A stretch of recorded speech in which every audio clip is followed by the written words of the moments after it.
Olá a todos, meu nome é Rodrigo Biagioni, eu sou professor da pós-graduação do IANSP e essa é uma aula de leitura crítica da literatura para a disciplina de metodologia científica em ciências da saúde. Bom, essas aqui são as minhas referências para essa aula e eu considero esse um tema muito importante. A leitura crítica da literatura talvez seja uma das partes mais importantes em relação à vida acadêmica, né? E ler um artigo científico, você tem vários objetivos que você pode ter quando você faz a leitura de um artigo científico. Pode ser para você fazer uma lista de artigos referentes àquele tema que você quer utilizar na sua pesquisa de mestrado e doutorado, ou para você tentar identificar um caso parecido que você quer resolver na sua prática clínica, ou para poder se atualizar sobre um tema. Então, existem vários motivos para você fazer a leitura de um artigo científico. E, obviamente, os artigos científicos são fontes mais atuais de dados, né? A gente nunca vai conseguir ter um dado recente num livro-texto. Muitas vezes o livro-texto ele está 6 meses, um ano atrasado, assim quando ele é lançado, hoje em dia ele já é desatualizado. Então, a leitura crítica de artigo científico é muito interessante, muito fundamental, especialmente para todos os que querem fazer vida acadêmica. E quando você vai ler um artigo, a primeira coisa que a gente tem que ver, assim, obviamente existem muitos artigos publicados na literatura, vários sobre o mesmo tema, e a gente tem que selecionar qual artigo a gente vai ler, porque ninguém tem tempo para poder ler um monte de artigo ao mesmo tempo. Então, uma das dicas que se tem é você analisar o título do trabalho, então ver a revista, se é uma revista confiável, você analisa o título do trabalho e ver se ao título ele tem basicamente aquilo que você está procurando e olha as palavras-chave. Se você já bateu o olho e viu que o título não é basicamente o que você está procurando quando você já fez a pesquisa, você acaba descartando o artigo de cara. Se ele se ele é factível, você olha o resumo, aí você acaba lendo o resumo, vendo o objetivo, a hipótese, a conclusão, e aí analisa se ele é útil ou não para aquele seu objetivo. Não sendo útil, você descarta. Se ele for útil, você lê o artigo de maneira completa. Basicamente, maneira simples de você entender quando você deve ler um artigo ou não. E basicamente, fazer uma leitura crítica da literatura, desse trabalho, é basicamente você ver se há uma validade interna e externa adequada para o seu trabalho. Validade interna é você saber se o trabalho foi escrito de maneira correta, se o delineamento foi feito de maneira compatível com o objetivo do estudo, se ele realmente chega a uma conclusão verdadeira baseado na hipótese que foi feita anterior. E a validade externa analisa se o estudo foi um estudo que pode ser extrapolado o resultado para a população em geral, para aquela população que você está estudando. E, obviamente, se você tem uma validade interna, se o estudo foi bem feito, tá ok, ele pode ter uma validade externa adequada ou não. Agora, se ele não tem uma validade interna adequada, mesmo que ele tenha uma validade externa, ele não serve de nada. Então, uma premissa de que a validade interna é o mais importante e a validade externa pode ser ou não adequada, mas a validade interna tem que ser adequada sim, senão você não tem nenhum tipo de objetivo. E para que você tenha uma validade interna adequada, você tem que ter um estudo que não tenha viés ou que tenha menos vieses. Porque os vieses são considerados erros sistemáticos que ameaçam a validade interna de um estudo, podendo levar à subestimação e superestimação do verdadeiro efeito da intervenção ou da observação. Então, viés é um problema importante e na leitura crítica do artigo é importante fazer a procura desses vieses. Eles podem ser de vários tipos, né, de seleção, confusão, informação, aferição, acompanhamento e assim por diante. Os 3 primeiros são os principais, isso é uma aula à parte. Mas basicamente a gente tem que ficar de olho nesses vieses todos quando vai ser feita uma avaliação adequada. E outra dica que se tem em relação à realização da análise crítica é você ter ao seu lado esses guias, esses ordenamentos de pesquisa ou checklists que a gente tem na literatura, como, por exemplo, o Consorte para ensaios clínicos randomizados, o Strobe para estudos de observacionais, o Prisma para revisões sistemáticas e meta-análise e assim por diante.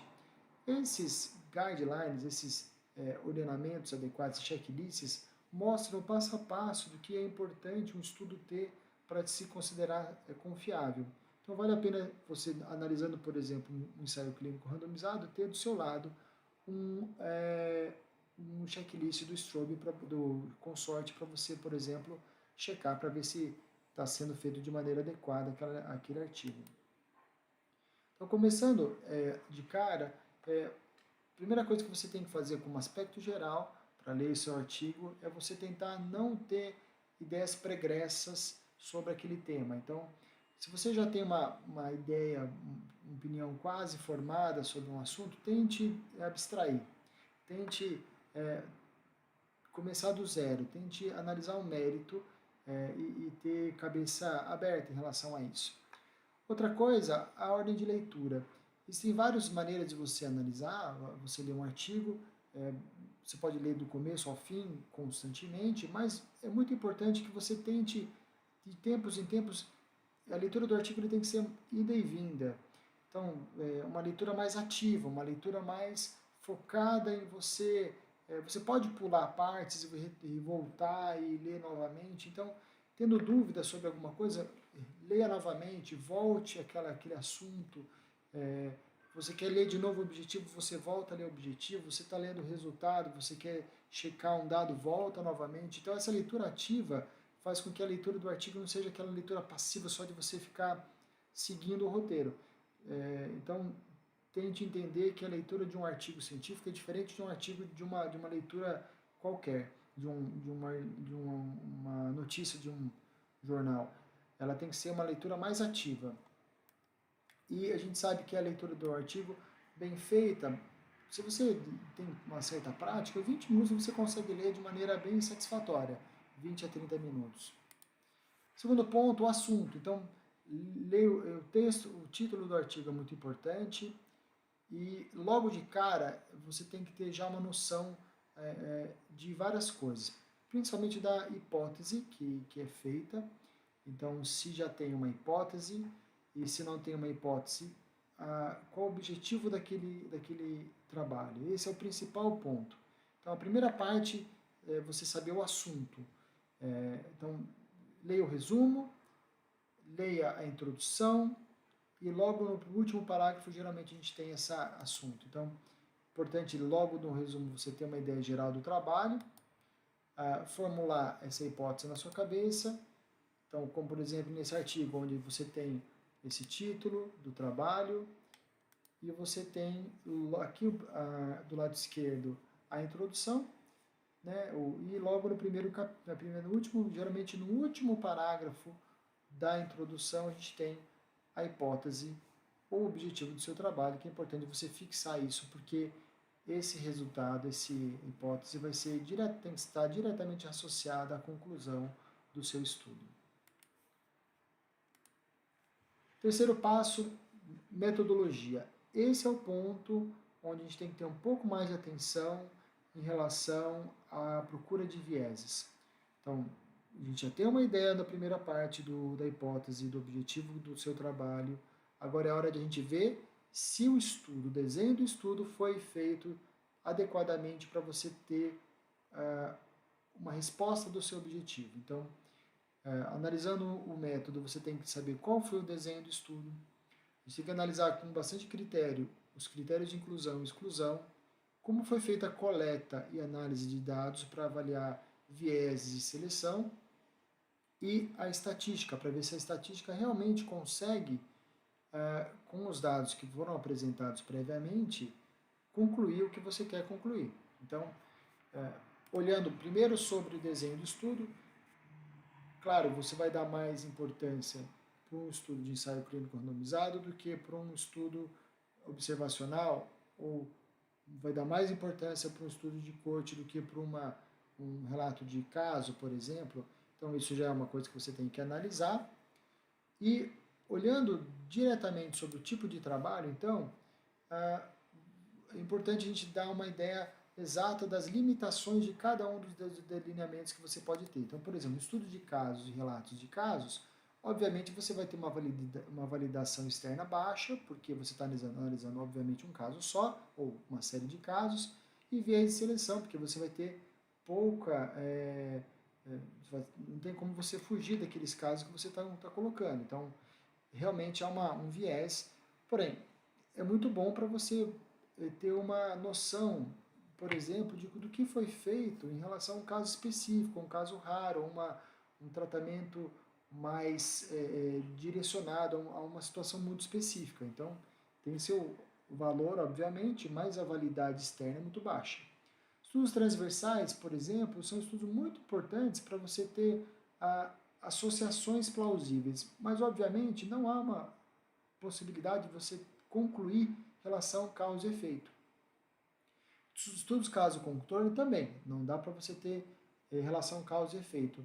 Mas tem dois principais problemas. Primeiro, viés de seleção, porque muitas vezes o grupo controle que você escolheu não é um grupo que tem uma capacidade de ser parecido ou totalmente parecido com o grupo que você está analisando.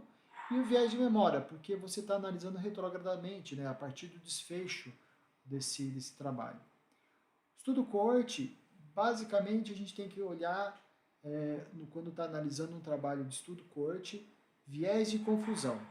Então, você tem que ver se tem fatores a mais, atores de viés de confusão, que podem estar respondendo, que podem estar atrapalhando o seu estudo.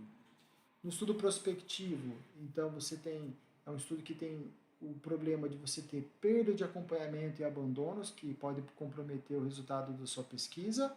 E nos estudos de coorte retrospectivos, os viéses de memória, ou seja, aquele viés de informação que você tinha, que você tem em relação aos seus estudos, ou seja, você perde informação porque você não está acompanhando o paciente, aquela população prospectivamente.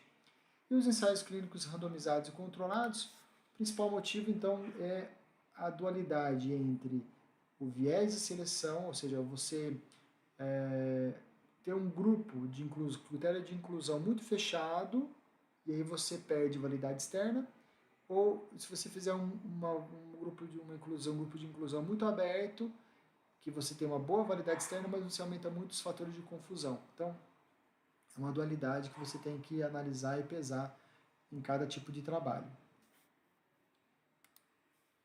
Então, isso que eu disse em relação aos fatores de inclusão e exclusão, é muito importante analisar o que foi feito nesse seu estudo, no estudo que você está analisando, cada um dos fatores de inclusão e exclusão, para você tentar pensar se esse estudo pode ser aplicado àquilo que você está pensando. E análise estatística, um ponto bastante importante. As análises estatísticas, elas são, geralmente a gente pode ser feito pelo próprio pesquisador em casos, mas é muito importante ter uma validação para um estatístico. A gente sabe que em revistas científicas que tem fator de impacto importante, um dos revisores geralmente é um revisor estatístico, e muitas revistas pedem até mesmo o banco de dados, obviamente sem o nome do paciente, o nome da pessoa, né, para que eles façam de novo essa estatística para comprovar o resultado estatístico daquele seu estudo. Então, é muito importante uma análise de perto da análise estatística.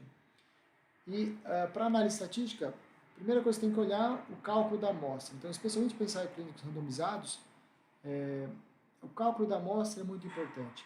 Com ele, você vai ter uma noção da importância daquele trabalho, do poder da amostra que foi estudado, e vai dar importância devida ao trabalho baseado nisso também. Então, qual foi o estudo referência que foi utilizado? Se esse estudo referência que foi utilizado realmente ele tem a ver com a pesquisa que está sendo analisada? Se esse estudo foi de superioridade, equivalência ou não inferioridade? Se o número que foi escolhido é um número razoável? Isso é bastante importante. Outra coisa, os tipos de testes que foram utilizados. Então, se faz um teste para análise descritiva, geralmente, né, e testes mais elaborados para análise multivariadas ou univariadas. Então, é muito importante ver isso. Quando se tem amostras diferentes, se foi feito um propensity score, são testes que se fazem de estratificação para poder melhorar a análise de uma amostra não muito parecida. Estudos geralmente observacionais, quando você tem um risco relativo menor que 3 ou um odds ratio menor que 4, geralmente pode ter fator de confusão. Quando você tem um valor alto, mostra que realmente o efeito pode ser positivo. E sempre importante para minimizar os efeitos, né, de confusão, de fatores de confusão, análises multivariadas. Então, estudos de ensaio clínico randomizado, quando você quer analisar um fator de risco ou uma análise, você faz análise univariada, ou seja, um fator por vez, e depois você junta tudo e vê se tem influência de um fator com o outro. Ou seja, faz análise multivariada para comprovar se realmente aquele fator que você está analisando tem influência naquele resultado. Então, muita atenção em como foi feito essa análise estatística para ver se o resultado realmente é confiável. Outro ponto, então, resultados. Como foi feita a exposição dos dados, a gente sabe que pode ter o viés spin, né? Então, é importante você dar importância ao resultado primário. Muitas vezes, quando o resultado primário não é positivo, muitos trabalhos acabam tentando torcer, né? Fazer o spin e tentar valorizar mais um efeito secundário do que o resultado primário. Então, focar nos resultados primários e analisar adequadamente as tabelas e gráficos. Então, tabelas têm mais informações que gráficos, e geralmente a gente deixa as tabelas para poder, com dados mais complexos, a gente sabe que as tabelas têm que ser autoexplicativas e todos os resultados têm que estar ali para poder analisar sem ter que ficar procurando no texto. E os gráficos, geralmente a gente deixa para o resultado principal, onde a gente quer mostrar de maneira mais visual aquele resultado, né?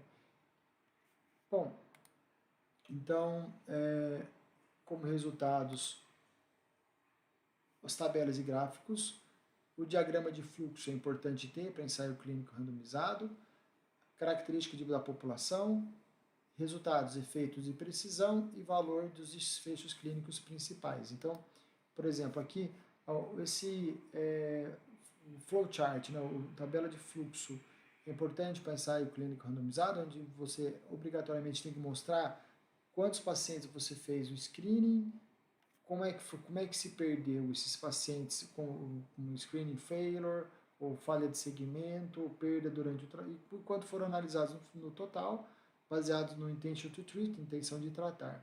Então, é importante você ter uma ideia de como foi conduzido esses pacientes, foram perdidos esses pacientes. Quando está analisando, por exemplo, então, um ensaio clínico randomizado, se as tabelas, se dos dois tipos de tratamentos são tabelas que são parecidas, se elas podem ser, se são grupos comparáveis. Então, é muito importante ver se o P da comparação de cada um dos fatores que foram incluídos no trabalho realmente obedecem a essa tabelas comparáveis. E quando não tem comparação, há maneiras de você fazer esse propensity score para poder deixar mais parecido e pareado para uma análise adequada. Então, se não for comparável no baseline, na tabela de comparação, você tem que ter um tratamento estatístico para poder deixar essa tabela comparável. Então, aqui, por exemplo, quando você analisar os dados primários, é importante sempre, mais importante do que o P, hoje em dia cada vez menos a gente dá importância para o P, cada vez mais a gente dá importância para o intervalo de confiança. O intervalo de confiança, além de mostrar se o resultado é positivo ou não, né, se ele tem essa 95% de intervalo de confiança, você consegue mostrar que ele não corta 1, o mais importante é ver se você tem uma diminuição da variação. Quanto menor a variação do intervalo de confiança, mais positivo e mais propenso aquele resultado ser verdadeiro. Então, olhar o resultado com menos focado no P e mais focado no intervalo de confiança, analisando o resultado final, é mais importante do que se análise só do P. Então, muito importante ver esse aspecto. Outro aspecto, na tabela, você sempre mostra o resultado principal na tabela, como nesse exemplo, por exemplo. Você tem aqui um risco relativo, né, de 13%, onde você pode imaginar que o resultado é muito bom. Só que quando a gente vê aqui na tabela, em cima, o valor entre o placebo e a droga foi muito pequeno. Então, não que não seja importante o resultado, mas você dá a verdadeira importância com o absoluto, né? O risco absoluto de 2,6% e o relativo de 13%. Então, cuidado com essas pegadinhas. Às vezes, quando a gente vê um risco relativo, ou seja, muito alto, nem sempre ele é adequado, geralmente o absoluto é pequeno. Então, são pequenas pegadinhas que a gente vê. Número necessário para tratar de 39, por exemplo, então você tem que tratar 39 pacientes para ter um benefício. E o NNH, que é o Number Needed to Harm, 71 casos que você tem que tratar para ter um malefício. Então, outro aspecto importante para a tomada de decisão, saber o NNT, o NNH, o risco absoluto, o risco relativo, para que você consiga ter uma ideia que o seu trabalho realmente pode ser adequado ou não, se ele pode ser extrapolado ou não à sua realidade. Então, nesse caso, por exemplo, é um número de risco relativo relativamente bom, mas com risco absoluto pequeno, onde você tem que pesar se vale a pena para o seu contexto tratar 39 pacientes. Então, não existe um número mágico de NNT, a gente considera 20, 30, um número abaixo disso, um número bom. Claro que tem que analisar o contexto, né, o risco de complicações.